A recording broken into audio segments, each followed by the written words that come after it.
Olá, pessoal! Dando continuidade, né, nessa aula 3, a gente vai conversar um pouco sobre a epidemiologia da infecção, né? Continuar falando sobre isso. Na aula passada, a gente falou sobre as variáveis, tempo, lugar, pessoa. Nessa aula, a gente vai falar sobre os componentes do ciclo epidemiológico. Então, o ciclo epidemiológico, cadeia epidemiológica, cadeia de infecção. Nesse ciclo, a gente traz os os 6 componentes, né, que a gente vai ter que avaliar quando a gente pensa no ciclo, em como essa doença transmissível ela se propaga, tá? Primeira característica, agente causal específico. Toda patologia, né, toda doença transmissível tem um agente causal específico, né? Pode ser um vírus, uma bactéria, né? Outro micro-organismo, tá? Segundo, reservatório, local onde esse agente etiológico vai se encontrar, né? Terceiro ponto que a gente precisa considerar, qual que é a porta de saída desse agente, né? Trazendo aí como exemplo a COVID-19, né? Como que o agente sai do organismo da pessoa que está contaminada? A gente já sabe que é através das vias aéreas, por meio das gotículas, né? Então, a porta de saída acaba sendo também a porta de entrada, no caso do COVID-19, né? Então, o modo de transmissão, como que essa doença ela é transmitida? Ela é transmitida diretamente, ela é transmitida de maneira indireta, né? A porta de entrada do novo hospedeiro, ou seja, como as pessoas vão se contaminar. Aqui a gente traz o exemplo da dengue, né?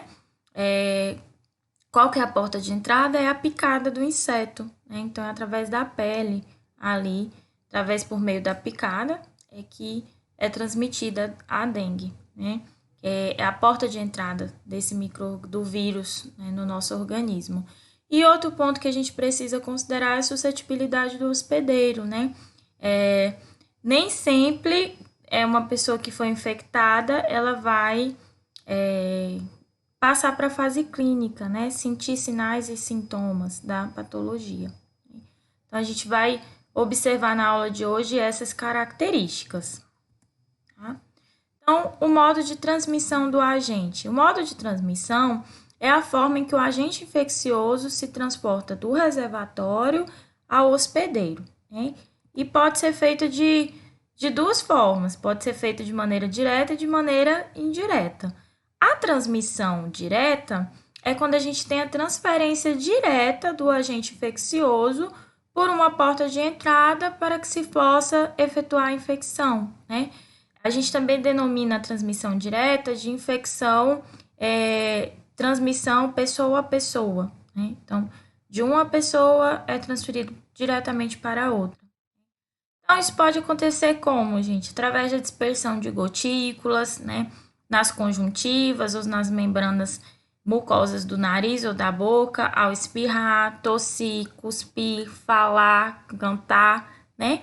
E pelo contato direto, como tocar, beijar ou ter relações sexuais. Então, transmissão direta de pessoa para pessoa. Na transmissão indireta, a gente vai ter aí os veículos de transmissão, né? O que pode ser um veículo de transmissão? Objetos ou materiais contaminados, né? A gente fala muito sobre objeto e material contaminado quando a gente está falando de controle de infecção hospitalar, né? Então, é um meio de transmissão, tais como o quê? Brinquedo, lenço, instrumento cirúrgico, água, alimentos, leite, produtos biológicos, né? O agente pode ou não ter se multiplicado ou desenvolvido no veículo antes de ser transmitido, né? Então, vai depender aí da característica de cada micro-organismo. Essa transmissão indireta, ela também pode acontecer por meio de um vetor, né? Então, o que seria esse vetor, né? Entre os vetores, a gente vai ter o inseto ou qualquer portador vivo que transporta um agente infeccioso, desde um indivíduo, né?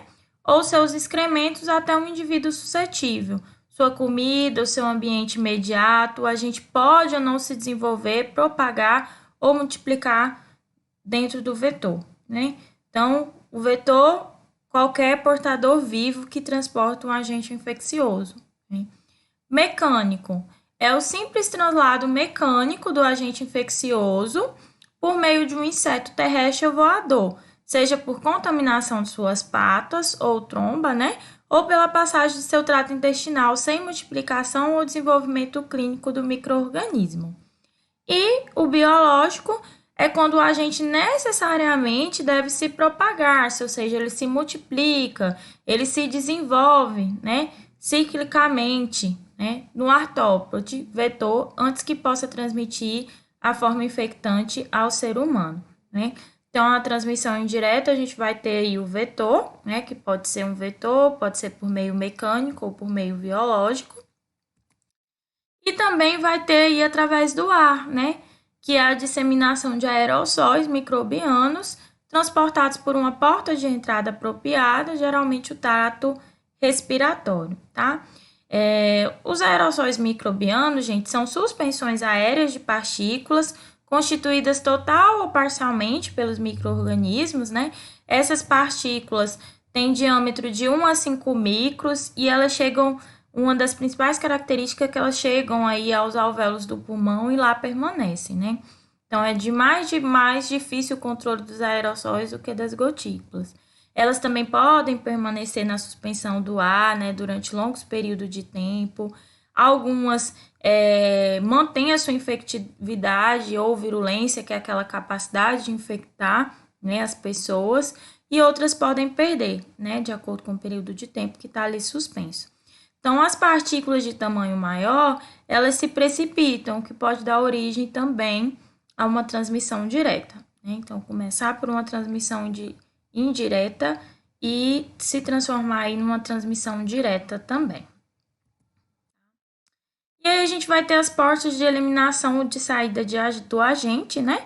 Que é o caminho pelo qual o agente infeccioso ele sai do hospedeiro. E é geralmente denominado como porta de saída, né? As principais são respiratórias, gente. A gente está vivenciando isso, né? As doenças que utilizam essa porta de saída são as de maior difusão e as mais difíceis de controlar, né? Então, a gente tem tuberculose, influenza, sarampo, Covid-19, que é o que a gente está vivendo. Então, a porta de saída do agente é pelas vias respiratórias. Né? A gente pode ter também essa porta de saída pela via geniturinárias, né? Exemplos de doenças, aqui através a gente vai ter essa porta de saída, né? Por meio das relações sexuais ou ali também durante a urina, né? Então, leptospirose, sífilis, AIDS e outras doenças de transmissão sexual.